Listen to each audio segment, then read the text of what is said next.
Hello दोस्तों, आप लोगों को स्वागत है इतिहास की दुनिया 99 में। दोस्तों, इस वीडियो में मैं आज आपको आरआरबी ग्रुप डी एग्ज़ाम जो आपका 28 नवंबर का हुआ था, उसमें जो प्रथम शिफ्ट में जो प्रश्न पूछा गया था जीके जीएस और करेंट का, उसका सॉल्यूशन आपको मिलेगा। इसके बाद आपको सेकेंड शिफ्ट का, फिर थर्ड शिफ्ट का नेक्स्ट वीडियो अपलोड कर दिया जाएगा। एकदम सही प्रश्न सही उत्तर के साथ है, इसलिए वीडियो को अंत तक ज़रूर देखिए। चलिए, पहला प्रश्न आपसे पूछा गया था 2025 में किस क्रिकेटर को पद्मश्री अवार्ड से सम्मानित किया गया था। तो पद्मश्री पुरस्कार से किस क्रिकेटर को सम्मानित किया गया था? जसप्रीत बुमराह को भी नहीं किया गया था। किसको किया गया था? विराट कोहली को भी नहीं, रविचंद्र अश्विन को किया गया था। तो ऑप्शन नंबर डी क्या हो जाएगा? बिल्कुल राइट हो जाएगा। चलिए, अब हम लोग देखते हैं कि आखिर पद्मश्री अवार्ड जो है किसको किसको मिला था। वर्ष 2025 का अगर बात किया जाए तो कुल 139 लोगों को पद्म पुरस्कार दिया गया था, जिसमें 7 लोगों को पद्म विभूषण दिया गया था और 19 लोगों को पद्म भूषण दिया गया था और 113 लोगों को पद्मश्री पुरस्कार से सम्मानित किया गया था और 7 लोगों को हम लोग देखते हैं कि पद्म विभूषण किसको किसको मिला था। तो इसका लिस्ट मैं आपको यहाँ पर बता देता हूँ। तो पद्म विभूषण का मैं यहाँ पर लिस्ट बताता हूँ। 7 लोगों को श्री डुब्बुर नागेश्वर रेड्डी, इसको मिला था पद्म विभूषण पुरस्कार। किस क्षेत्र में मिला था? मेडिसिन के क्षेत्र में मिला था और यह कहाँ का था? तेलंगाना का था। दूसरा आपको मिला था रिटायर्ड जस्टिस श्री जगदीश सिंह खेखर को मिला था और इसको जो मिला था पब्लिक अफेयर्स के क्षेत्र में मिला था और यह चंडीगढ़ का था। कहाँ का था? चंडीगढ़ का। तीसरा पद्म विभूषण अवार्ड किसको मिला था? तो एक महिला थी, श्रीमती कुमुदनी रजनीकांत लाखिया, इसको आर्ट के क्षेत्र में मिला था और यह गुजरात की थी। चौथा श्री लक्ष्मी नारायण सुब्रमण्यम को मिला था, यह कला के क्षेत्र में दिया गया था, यानी आर्ट के क्षेत्र में दिया गया था और यह किस राज्य का था? कर्नाटका का था। पांचवा श्रीमती वसुदेवम नायर को मिला था और यह लिटरेचर और एजुकेशन के क्षेत्र में इसको मिला था, साहित्य और शिक्षा के क्षेत्र में मिला था और ये कहाँ की थी? केरला की थी। छठा श्री ओसम सुजुकी, इसको मिला था और यह ट्रेड एंड इंडस्ट्रीज के क्षेत्र में मिला था और यह जापान का था। और श्रीमती शारदा सिन्हा, इसके बारे में तो आप लोग जानते हैं, जिसको हम लोग बिहार कोकिला के नाम से हम लोग जानते हैं, इसको आर्ट के क्षेत्र में मिला था और बिहार की थी। कहाँ की थी यह? बिहार की थी। नेक्स्ट अगला प्रश्न है 51वां G7 शिखर सम्मेलन कहाँ आयोजित किया गया था? तो 51वां G शिखर सम्मेलन कहाँ आयोजित किया गया था? तो G7 शिखर सम्मेलन 2025 कनाडा के कनानी स्किस अल्बर्ट में 15 से 17 जून 2025 तक आयोजित किया गया था। कहाँ किया गया था? कनाडा में। तो कनाडा के कहाँ पर? कनानी स्किस अल्बर्टा में। ऑप्शन नंबर सी क्या हो जाएगा? बिल्कुल राइट हो जाएगा। नेक्स्ट प्रश्न पूछा गया था 2025 में पैरा शूटिंग कोच को द्रोणाचार्य पुरस्कार दिया गया था। 2025 में किस पैरा शूटिंग कोच को द्रोणाचार्य पुरस्कार दिया गया था? वो दिया गया था सुभाष राणा को। किसको दिया गया था? सुभाष राणा को। यह प्रश्न का right answer option number A हो जाएगा। ठीक है, अब हम लोग जानते हैं कि 2025 में द्रोणाचार्य पुरस्कार किसको किसको मिला था। तो 2024 में कुल 5 लोगों को द्रोणाचार्य पुरस्कार से सम्मानित किया गया था। इनमें से 3 कोच को और नियमित श्रेणी में 2 को लाइफ टाइम श्रेणी में यह पुरस्कार दिया गया था। और यह कौन कौन सा लोग था? तो सुभाष राणा, जिसको पैरा निशानेबाजी, जिसको हम लोग शूटिंग कहते हैं, उसके क्षेत्र में दिया गया था। और दीपावली देशपांडे, इसको निशानेबाजी के क्षेत्र में दिया गया था। संदीप सांगवान, यह हॉकी का खिलाड़ी है, इसको हॉकी के क्षेत्र में दिया गया था, लाइफ टाइम श्रेणी। और एस मुरलीधरन, इसको बैडमिंटन के क्षेत्र में दिया गया था। अरमांडो एग्नेलो कोलाको, इसको फुटबॉल के क्षेत्र में दिया गया था। नेक्स्ट अगला प्रश्न है अंतर्राष्ट्रीय बिग कैट अलायंस, जिसको हम लोग IBCA शॉर्ट में कहते हैं, कि पहली महासभा कहाँ आयोजित की गई थी? अंतर्राष्ट्रीय बिग कैट अलायंस IBCA की महासभा 2025 जून में नई दिल्ली में आयोजित की गई थी। तो इसका राइट आंसर क्या हो जाएगा? जून में कब आयोजित किया गया था? तो आपको याद रखना है कि जून में आयोजित किया गया था। तो इस प्रश्न का ऑप्शन नंबर बी क्या होगा? बिल्कुल राइट हो जाएगा। और ये भारत में आयोजित की गई थी। दिल्ली का पड़ता भारत में, तो भारत में नहीं हुआ। यह अलायंस की पहली महासभा थी जिसमें बाघ, शेर, तेंदुआ, हिम तेंदुआ, चीता, जगुआर और प्यूमा जैसी 7 प्रमुख बड़ी बिल्ली प्रजातियों के संरक्षण पर ध्यान केंद्रित किया गया था। केंद्रीय पर्यावरण मंत्री भूपेंद्र यादव की अध्यक्षता में यह संपन्न हुआ था। नेक्स्ट,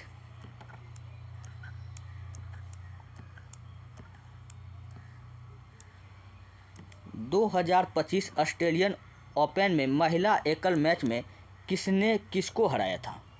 तो 2025 ऑस्ट्रेलियन ओपन महिला एकल फाइनल में विजेता कौन थी, यह आपसे पूछ रहा है, और किसको किसने हराया था। तो अगर बात किया जाए, मेडिसन कीज ने 2 बार गत विजेता रही आरियाना सबालेंका को फाइनल में हराया था। तो आरियाना सबालेंका को हराया था, कौन हराया था? मेडिसन कीज ने हराया था। तो किसको हराया था? Ariana Sabalenka. तो ऑप्शन नंबर बी क्या होगा? बिल्कुल राइट हो जाएगा। किसने हराया था? मेडिसन कीज ने हराया था। ठीक है। अगर पुरुष का बात किया जाए, अच्छा चलिए इसको छोड़ते हैं, चलिए बढ़ते हैं। नेक्स्ट अगला प्रश्न है, 2025 में प्रकाशित 2024 के सीपीआई भारत के कितने अंक मिले थे? तो 2025 में प्रकाशित 2024 के सीपीआई में भारत को कितने अंक मिले थे? पहले हम लोग देखते हैं 2024 के लिए ट्रांसपेरेंसी इंटरनेशनल के भ्रष्टाचार धारणा सूचकांक सीपीआई के अनुसार भारत का स्कोर 38वां था और उसकी रैंकिंग 180 देशों में 96वां था। तो 2025 में प्रकाशित 2024 के सीपीआई भारत को कितने अंक मिला था? तो 38 अंक मिला था। कितना? 38 अंक मिला था। इस प्रश्न का ऑप्शन नंबर बी क्या हो जाएगा? बिल्कुल राइट हो जाएगा। अच्छा, ये पैमाना सूचकांक होता क्या है? पैमाना सूचकांक दोस्तों अधिक से अधिक भ्रष्ट देशों का एक सूची होता है और 100 बहुत स्वच्छ के पैमानों पर देशों को यह रैंक करता है। 2025 के भ्रष्टाचार धारणा सूचकांक में कहेगा कि प्रथम स्थान किस देश का था? तो वो डेनमार्क का था। और डेनमार्क को दोस्तों हम लोग पवन चक्कियों का देश कहते हैं, जिसका स्कोर 90 था। अगले स्थान पर फिनलैंड आता है जिसका स्कोर 88 था और सिंगापुर फिर 84 स्थान के साथ यह बना था। नेक्स्ट अगला प्रश्न है, न्यूटन के गति के प्रथम नियम को किस नाम से जाना जाता है? तो न्यूटन के गति के प्रथम नियम को हम लोग जड़त्व का नियम कहते हैं, या इसी को हम लोग गैलीलियो का नियम भी कहते हैं। क्या कहते हैं? गैलीलियो का नियम भी कहते हैं। तो इस प्रश्न का ऑप्शन नंबर बी क्या हो जाएगा? बिल्कुल राइट हो जाएगा। और न्यूटन के गति का प्रथम नियम क्या कहता है कि यह नियम बताता है कि कोई भी वस्तु स्थिर अवस्था में या समान गति से चलती रहती है जब तक उस पर कोई बाहर से बल न लगाकर उसके दिशा को परिवर्तन न कर दिया जाए। यही आपका न्यूटन के गति का प्रथम नियम है। नेक्स्ट अगला प्रश्न, न्यूटन के गति के पहले नियम के 2 उदाहरण। जब कार अचानक ब्रेक लगती है तो यात्री आगे की ओर झुक जाता है। यह पूछेगा न्यूटन के किस गति के कारण होता है? तो न्यूटन के गति के प्रथम नियम के कारण चलती हुई कार में व्यक्ति अचानक से पीछे की ओर झुक जाता है। यह किसके कारण होता है? तो न्यूटन के गति के पहले नियम के कारण होता है। एक मेज पर रखी किताब तब तक स्थिर रहता है जब तक उस पर कोई बाहर से बल न लगाया जाए। तो यह भी किस घटना के कारण होता है? तो न्यूटन के गति के प्रथम नियम के कारण होता है। अगला प्रश्न पूछा गया था,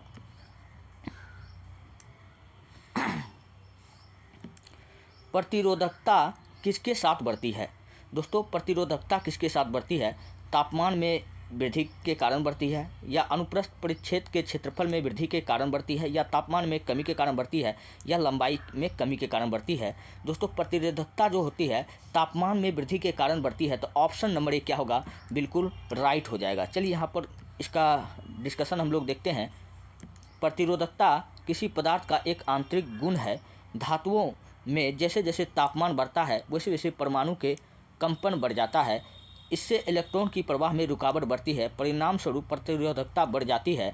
प्रतिरोधकता लंबाई और अनुप्रस्थ क्षेत्रफल पर निर्भर नहीं करता बल्कि पदार्थ की प्रकृति और तापमान पर निर्भर करती है।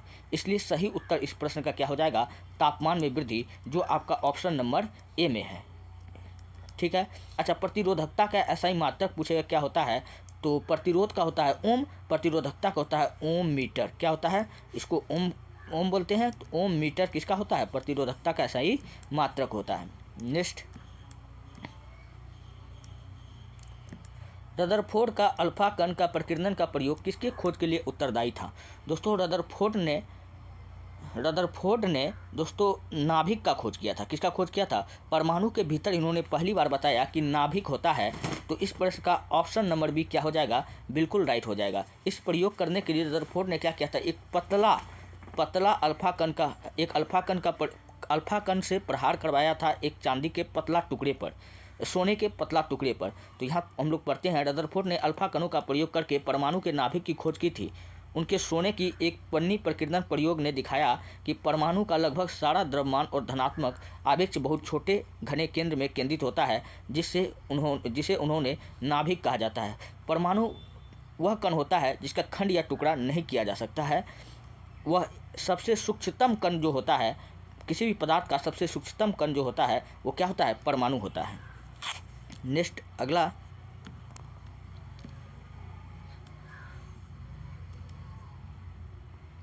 कोशिका विभाजन में कितनी संतति कोशिकाएं बनती है? दोस्तों कोशिका विभाजन में कितनी संतति कोशिकाएं बनती है? तो कोशिका विभाजन में चार कितनी बनती है? 4 बनती है। तो इस प्रश्न का राइट आंसर क्या हो जाएगा? ऑप्शन नंबर बी हो जाएगा। चलिए इसका हम लोग डिस्कशन को हम लोग देखते हैं। कोशिका विभाजन के प्रकार के आधार पर संतति कोशिकाओं की संख्या अलग अलग होती है। समसूत्री विभाजन जिस माइटोसिस में एक जनक कोशिका 2 संतति कोशिका बनाती है, जबकि अर्धसूत्री विभाजन मियोसिस में एक जनक कोशिका के साथ 4 संतति कोशिका बनाती है। कितनी? 4। और सूत्री विभाजन कितनी बनाती है? 4 बनाती है। इस प्रश्न का ऑप्शन नंबर सी क्या होगा? बिल्कुल राइट हो जाएगा। चलिए बढ़ते हैं नेक्स्ट अगला प्रश्न। जब आप फुटबॉल को लात मारते हैं, तो एक प्रश्न यहाँ से आया था, तो वह उड़ जाता है, लेकिन जब आप एक पत्थर को लात मारते हैं तो आप ऊंचे हो जाते हैं। ऐसा क्यों? ऐसा इसलिए होता है दोस्तों, क्योंकि पत्थर फुटबॉल से भारी होता है और भारी वस्तुओं का जड़त्व ज़्यादा होता है। जब हम फुटबॉल को किक मारते हैं उसका द्रव्यमान कम होता है और जड़त्व भी कम होता है, इसलिए हमारे किक से लगाया गया बल उस पर कार्य करता है, इसलिए वह बड़ा विस्थापन दर्शाता है। लेकिन पत्थर के मामले में उसका द्रव्यमान ज़्यादा होता है और जड़त्व भी ज़्यादा होता है, इसलिए फुटबॉल को जब हम लात मारते हैं तो वो उड़ जाता है, वहीं जब पत्थर को लात मारते हैं तो थोड़ा ऊंचा हो जाते हैं। नेक्स्ट अगला प्रश्न है, बेरियम क्लोराइड और सोडियम सल्फेट के बीच कौन सी अभिक्रिया होती है? दोस्तों बेरियम क्लोराइड और सोडियम सल्फेट के बीच जो अभिक्रिया होती है उस अभिक्रिया को हम लोग कहते हैं द्विविस्थापन अभिक्रिया, या इसी को हम लोग कहते हैं दोहरी विस्थापन अभिक्रिया। इसमें अवक्षेप का निर्माण होता है, इसलिए इस प्रश्न का ऑप्शन नंबर सी क्या होगा? बिल्कुल राइट हो जाएगा। चलिए इसका डिस्कशन को अब हम लोग पढ़ते हैं और इसमें हम लोग अभिक्रिया को कराते हैं। Na2SO4 सोडियम सल्फेट को अब हम बेरियम क्लोराइड से अभिक्रिया कराए तो हमको क्या प्राप्त हो गया? सोडियम क्लोराइड और बेरियम सल्फेट हमको प्राप्त हो गया। सोडियम क्लोराइड जो होता है यह जल में घुलनशील होता है और बेरियम सल्फेट जो होता है यह जल में अघुलनशील होता है और विलियम से एक सफ़ेद ठोस के रूप में यह बाहर निकल जाता है। नेक्स्ट, द्विखंडन के एक चक्र के बाद कितनी संतति कोशिकाएं बनती है? द्विखंडन के दोस्तों एक चक्र के बाद 2 संतति कोशिकाएं बनती है। इस प्रश्न का ऑप्शन नंबर बी क्या होगा? बिल्कुल राइट हो जाएगा। ठीक है, द्विखंडन जिसको इंग्लिश में बाइनरी फिजन कहते हैं, यह अलैंगिक जनन का प्रकार है। द्विखंडन पूछेगा किसका प्रकार है? यह एक अलैंगिक जनन का प्रकार है जो सामान्यतः एक कोशिकीय जीव जैसे अमीबा, पैरामीशियम और बैक्टीरिया में पाया जाता है। तो एक कोशिकीय जीव कौन कौन सा हो गया? अमीबा हो गया, पैरामीशियम हो गया और बैक्टीरिया में जो होता है वह द्विखंडन होता है। यह बात आपको याद रखना है। इस प्रक्रिया में एक जनक कोशिका पहले अपने आनुवांशिक पदार्थ DNA की प्रकृति बनाती है। इसके बाद कोशिका 2 समान भागों में विभाजित हो जाती है। परिणाम स्वरूप एक द्विखंडन चक्र के बाद 2 संतति कोशिकाएं बनती है। इसलिए इस प्रश्न का राइट आंसर ऑप्शन नंबर 2 हो जाएगा।